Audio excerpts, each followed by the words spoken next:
Anggota Komisi 3 DPR RI dari fraksi PKB, Abdullah, menilai permintaan amnesti yang diajukan ex-Wakil Menteri Ketenagakerjaan, Immanuel Ebenezer alias Nul, tidak memiliki urgensi.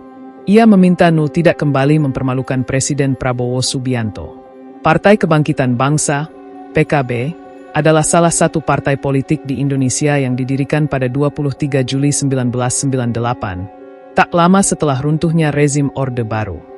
PKB lahir dari semangat reformasi dan memiliki akar kuat dalam komunitas Nahdlatul Ulama, NU, organisasi Islam terbesar di Indonesia. Saya minta Nul tidak membuat malu Presiden Prabowo 2 kali. Nul di OTT KPK bersama belasan orang lainnya, dan telah ditetapkan sebagai tersangka kasus korupsi pemerasan sertifikasi keselamatan dan kesehatan kerja, K3. Presiden Prabowo juga sudah memecat Nul dan mendukung KPK untuk melanjutkan proses hukumnya, kata Abdullah kepada wartawan, Sabtu, 23 Agustus 2025. Abdullah menegaskan tidak ada alasan kuat bagi Presiden untuk mengabulkan permintaan tersebut. Sebab, tidak ada urgensi apapun agar menerbitkan amnesti kepada Nul. Jadi saya harap Nul menghadapi permasalahan kasus ini dengan ksatria, yaitu mengikuti proses hukum yang berlaku. Dulu Nul berteriak keras meminta menteri korupsi dihukum mati.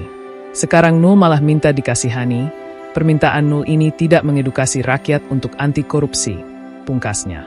Sebelumnya, Wakil Menteri Ketenagakerjaan, Wamenaker, Immanuel Ebenezer Gerungan tak malu langsung menyatakan harapannya agar Presiden Prabowo Subianto memberikan amnesti untuk kasus yang menjeratnya.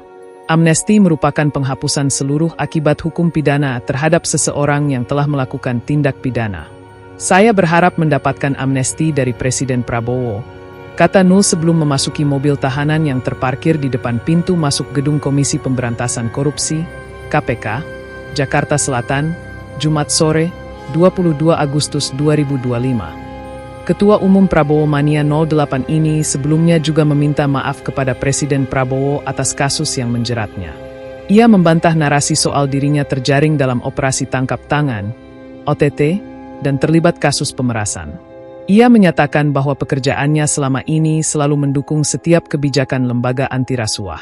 Meskipun Nul membantah, KPK telah menetapkan dirinya bersama 10 orang lainnya sebagai tersangka dalam dugaan kasus korupsi terkait penerbitan sertifikat keselamatan dan kesehatan kerja, K3. KPK menyatakan memiliki bukti permulaan yang cukup untuk menaikkan status perkara ke tahap penyidikan. Download Tribun X sekarang, menghadirkan lokal menjadi Indonesia.